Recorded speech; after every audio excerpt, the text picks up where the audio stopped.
Assalamualaikum sahabat semua. Hari ini izinkan saya menceritakan sebuah kisah yang penuh pelajaran tentang kasih sayang, balasan kebaikan, dan bagaimana makhluk Allah, bahkan seekor harimau, dapat memahami ketulusan hati manusia. Di sebuah desa kecil di Jawa Timur yang terletak tak jauh dari hutan lebat, hiduplah seorang lelaki tua bernama Kakek Ranu. Ia adalah seorang yang sederhana, tinggal sendirian di rumah panggung bambu. Istrinya telah lama wafat, dan anak-anaknya semua sudah merantau ke kota tanpa pernah benar-benar kembali. Meski hidupnya sepi, Kakek Ranu tetap mengisi hari-harinya dengan ibadah, bercocok tanam, dan sesekali masuk ke dalam hutan untuk mencari kayu bakar. Ia sangat menyayangi alam. Baginya, hutan adalah tetangga yang harus ia jaga. Suatu pagi, ketika matahari baru saja naik dan kabut masih menggantung di sela pepohonan, Kakek Ranu memutuskan untuk masuk ke hutan. Udara terasa lembab, burung-burung berkicau, dan dedaunan basah oleh embun. Namun semakin jauh ia melangkah, hutan terasa tidak biasa. Suara kicauan burung seakan menjauh dan suasana menjadi sunyi yang menegangkan. Tiba-tiba, graur! Suara erangan keras menggetarkan tanah dan membuat burung-burung beterbangan. Kakek Ranu terhenti. Suara itu bukan suara biasa, itu adalah suara harimau. Bukannya lari, justru Kakek Ranu mempercepat langkahnya. Ia mengikuti suara itu dengan hati-hati. Setelah menembus semak belukar, ia melihat sesuatu yang membuatnya terperanjat. Di depan matanya, seekor harimau besar terbaring lemah. Kakinya terjerat kawat berduri, tubuhnya berlumur darah. Jeratan itu adalah jebakan pemburu liar, orang-orang tak berhati yang sering masuk hutan untuk memburu hewan yang dilindungi. Harimau itu menggeram lemah, matanya tajam penuh rasa takut dan sakit. Kakek Ranu berdiri kaku. Ia tahu satu hal, harimau adalah raja hutan, dan satu gerakan salah bisa membuat dirinya mati diterkam. Namun ketika ia melihat bagaimana kawat itu mencabik daging harimau hingga ke tulangnya, hatinya tak tega. Ya Allah, siapa yang tega melakukan ini? Gumamnya lirih. Harimau itu kembali meraung, melemah, seakan meminta pertolongan pada siapapun yang ada. Kau juga makhluk Allah. Jika aku biarkan kau mati, apa bedanya aku dengan pemburu itu? Kata Kakek Ranu dalam hatinya. Ia memberanikan diri mendekat perlahan. Harimau itu memandangnya dengan mata tajam, waspada namun tidak menyerang. Mungkin ia tahu lelaki tua itu tak berniat jahat. Kakek Ranu berbisik lembut, suaranya lirih seperti menenangkan seekor anak kecil. Tenang, aku tidak akan menyakitimu. Dengan tangan gemetar, ia mulai memotong jeratan kawat. Kawat itu keras, dan setiap kali Kakek Ranu menggerakkan pisau, harimau itu meringis kesakitan. Darah terus menetes ke tanah. Butuh sedikit lagi. Sabar ya, ucapnya pelan. Setelah hampir 15 menit, jeratan itu akhirnya terputus. Kaki harimau itu mengucurkan darah dan luka dalam terlihat jelas. Harimau itu mencoba berdiri, namun tersungkur kembali. Kakek Ranu menelan ludah. Ia tahu harimau itu bisa mati jika tidak segera dirawat. Aku tidak bisa meninggalkanmu di sini. Kau harus ikut denganku, ucapnya mantap. Dengan usaha besar, ia merobek kain sarungnya, membalut luka harimau itu sebisanya. Ia pakai kayu sebagai bidai darurat dan menarik hewan besar itu sedikit demi sedikit ke arah jalur hutan yang lebih aman. Tidak ada manusia waras yang berani menarik harimau puluhan meter keluar hutan, tetapi ketulusan hati telah membuat Kakek Ranu sangat berani. Sesampainya di pinggiran hutan, Kakek Ranu memutuskan membawa harimau itu ke rumah. Ia menutup jendela, mengikat kayu-kayu agar harimau tidak bisa kabur, bukan untuk keselamatannya sendiri, tetapi agar harimau itu tidak terluka lagi. Selama berhari-hari ia merawat harimau tersebut. Ia membersihkan lukanya, mengganti perban, dan memberi minum dengan gayung. Ketika tubuh harimau itu panas dan demam, Kakek Ranu menaruh kain basah di kepalanya sambil membaca doa kesembuhan. Harimau itu diam saja, pasrah, seakan paham bahwa lelaki tua itu sedang menyelamatkan hidupnya. Lambat laun, harimau itu pulih. Luka-lukanya mulai mengering. Ia mulai berdiri, lalu berjalan perlahan. Setiap kali Kakek Ranu datang membawa air, harimau itu tidak lagi menggeram, tetapi malah mengangkat kepalanya. Suatu sore ketika matahari mulai tenggelam, harimau itu mendekati kakek Ranu, lalu menundukkan kepalanya di lutut sang kakek, seperti seekor kucing yang manja. Kakek Ranu tersenyum haru. "Pergilah, hutan adalah rumahmu, jangan kembali ke tempat yang penuh manusia jahat," katanya sambil mengusap kepala harimau itu.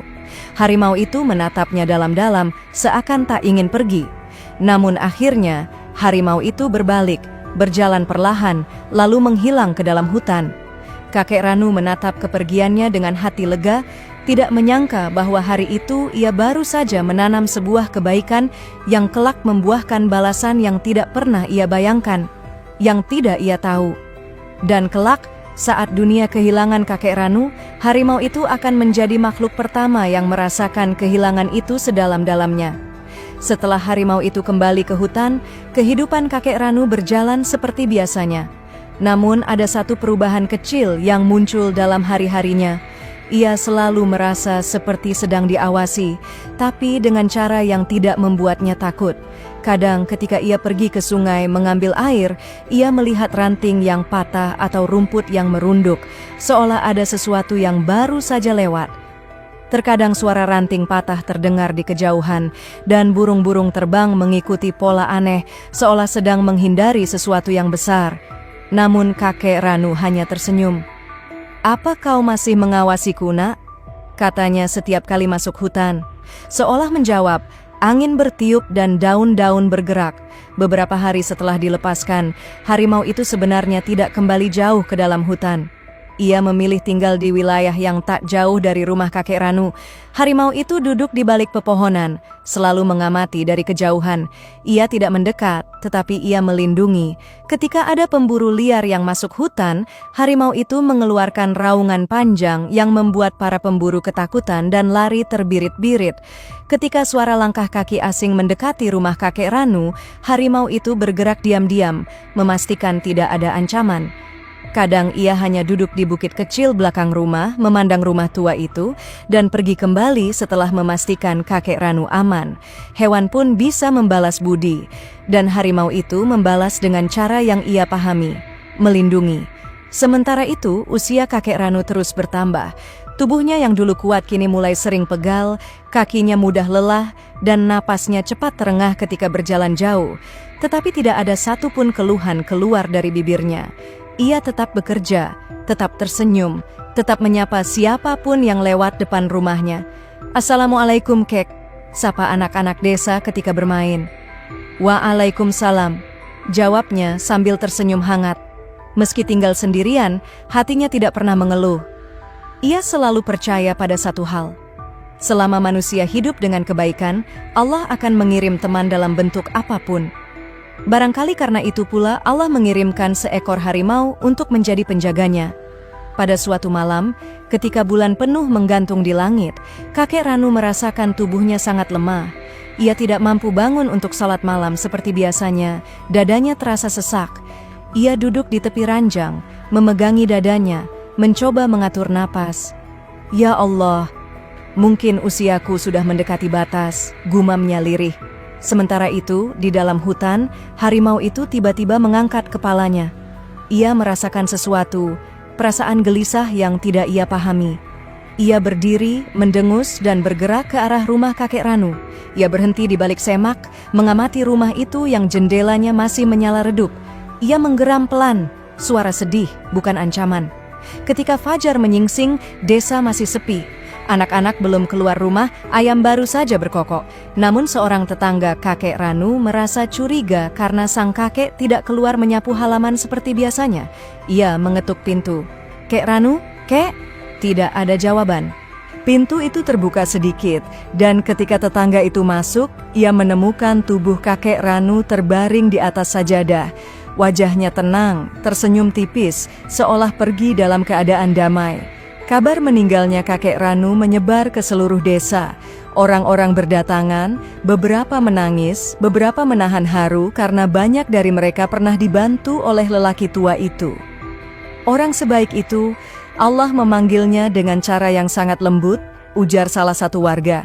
Mereka memandikan jenazahnya, mengkafani, lalu membawa ke masjid untuk disalatkan. Di sekitar masjid, suasana terasa lebih hening dari biasanya. Banyak orang merasa seolah ada sesuatu yang mengawasi dari jauh. Pada saat yang sama, jauh di pinggir hutan, harimau itu tiba-tiba meraung ke langit. Raungan itu bukan ancaman, bukan karena marah, bukan karena lapar. Itu adalah raungan kehilangan. Suara itu menggema ke seluruh hutan, membuat burung-burung terbang menjauh, membuat monyet berkumpul ketakutan, membuat tanah bergetar halus. Harimau itu merasakan sesuatu hilang dari dunia, sosok yang pernah menyelamatkannya. Ia bangkit dan mulai berjalan menuju desa. Gerakannya tidak tergesa, tapi penuh tujuan. Setiap langkah seolah membawa beban berat. Hewan tidak bisa menangis, tetapi mereka bisa merasa kehilangan. Dan harimau itu merasakan kehilangan yang sangat dalam. Jenazah kakek Ranu dibawa ke tempat pemakaman umum, kebetulan terletak tidak jauh dari tepi hutan. Warga desa berkumpul, membaca doa, dan mulai menurunkan jenazah ke liang lahat. Langit mendung, padahal tidak ada tanda akan hujan. Ketika imam membaca doa terakhir, sebagian warga mendengar suara aneh dari arah pepohonan. Graor! Semua orang tersentak. Beberapa ibu-ibu langsung memeluk anaknya. Beberapa lelaki mengambil kayu karena takut harimau itu akan menyerang. Harimau! Harimau dari hutan! Teriak seseorang. Namun sang imam mengangkat tangan. Tenang, jangan panik. Suara itu datang lagi. Kali ini lebih dalam, lebih lirih, bukan seperti harimau yang siap menerkam, tetapi seperti harimau yang sedang meratap. Para warga menatap ke arah pohon-pohon, menunggu apa yang akan muncul dari balik bayangan hutan. Dan ketika hewan itu melangkah keluar, semua orang menahan napas. Di sinar matahari yang redup, seekor harimau besar muncul. Luka lamanya sudah sembuh, bulunya berkilau, dan matanya tajam. Tetapi ada kesedihan yang dalam di sorot matanya. Dan harimau itu berjalan perlahan menuju makam kakek Ranu. Warga desa berdiri terpaku. Tidak ada yang berani bergerak saat harimau itu berjalan perlahan mendekati jenazah kakek Ranu. Meski tubuhnya besar dan kekarnya bisa membuat siapapun lari ketakutan, langkahnya justru terlihat penuh kesedihan, seolah ia membawa duka yang tidak bisa diungkapkan dengan kata-kata. Anak-anak bersembunyi di balik orang tua mereka.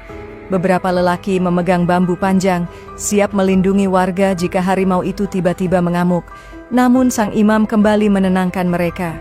Turunkan tangan kalian, jangan sentuh hewan itu, ucapnya tegas namun lembut. Lihat baik-baik, harimau itu tidak datang untuk menyerang. Semua mata memandang ke arah harimau itu.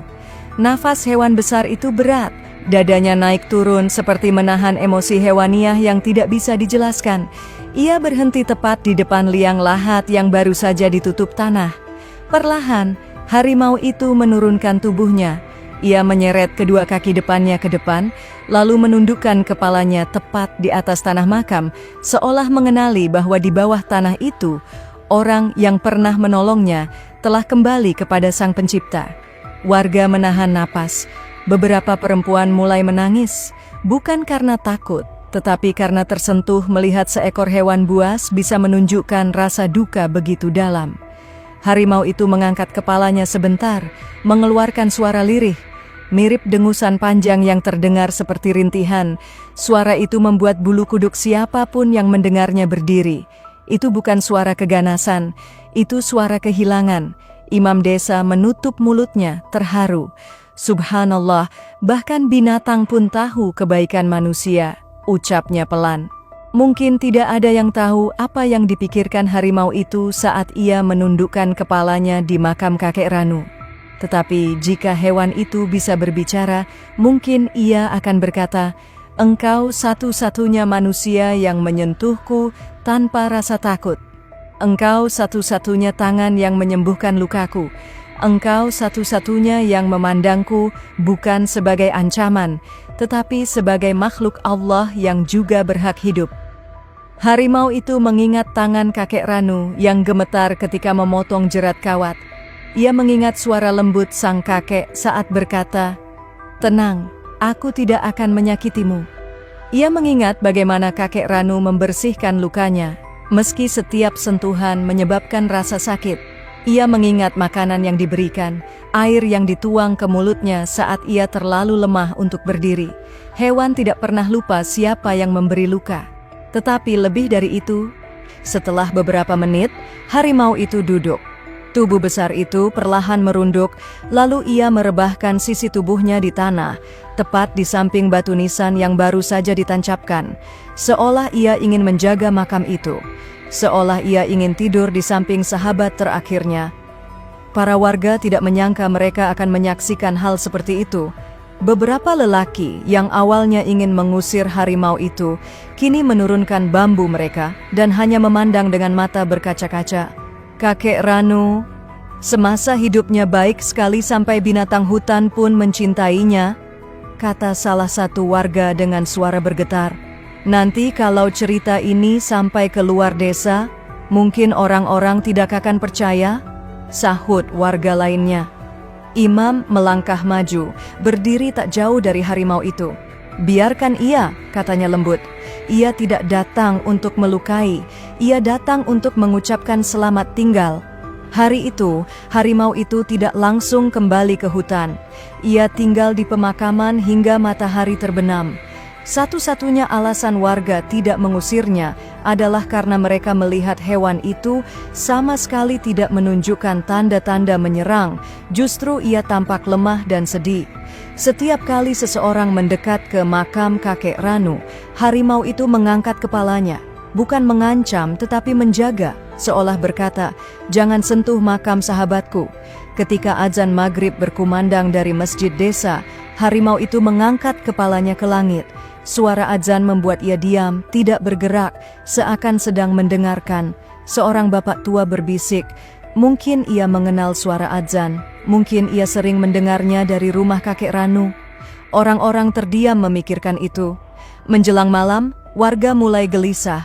Mereka tidak bisa membiarkan harimau itu tidur di pemakaman, karena esok hari banyak orang akan datang dan bisa terjadi hal yang tidak diinginkan. Ketua desa akhirnya berbicara, "Kita tunggu sampai malam sedikit. Kalau ia tidak pergi, kita nyalakan obor dari jauh, bukan untuk menakuti, hanya untuk mendorong agar ia kembali ke hutan." Imam mengangguk, "Jangan sakiti dia. Harimau itu datang dengan niat baik. Ingatlah apa yang pernah dilakukan kakek Ranu." Warga menunggu hingga cahaya bulan naik tinggi. Malam itu tenang, angin bertiup pelan, dan makam kakek Ranu terlihat damai dengan cahaya remang bulan. Harimau itu tetap berbaring di samping makam, matanya terpejam, seolah ia tidak ingin pergi. Imam melangkah pelan mendekatinya, bukan untuk mengusir, tetapi untuk berbicara. "Wahai makhluk Allah," ucapnya lirih, "sahabatmu sudah kembali kepada Rabb-nya. Kau telah mengucapkan salam perpisahanmu. Sekarang pulanglah ke rumahmu, ke hutan. Kami akan menjaga makam ini. Jangan khawatir." Harimau itu membuka mata perlahan. Ia menatap Imam, kemudian menatap makam. Diam. Kemudian, perlahan, harimau itu bangkit. Ia tidak mengaum, tidak menggeram, tidak marah. Ia hanya berdiri, menatap makam itu untuk terakhir kalinya, lalu menundukkan kepala, gerakan singkat namun penuh penghormatan. Setelah itu ia berbalik dan dengan langkah berat masuk kembali ke dalam hutan gelap. Sebelum menghilang, ia menoleh sekali lagi. Hanya sebentar, hanya satu tatapan perpisahan, lalu ia lenyap di antara pepohonan, dan malam pun kembali sunyi.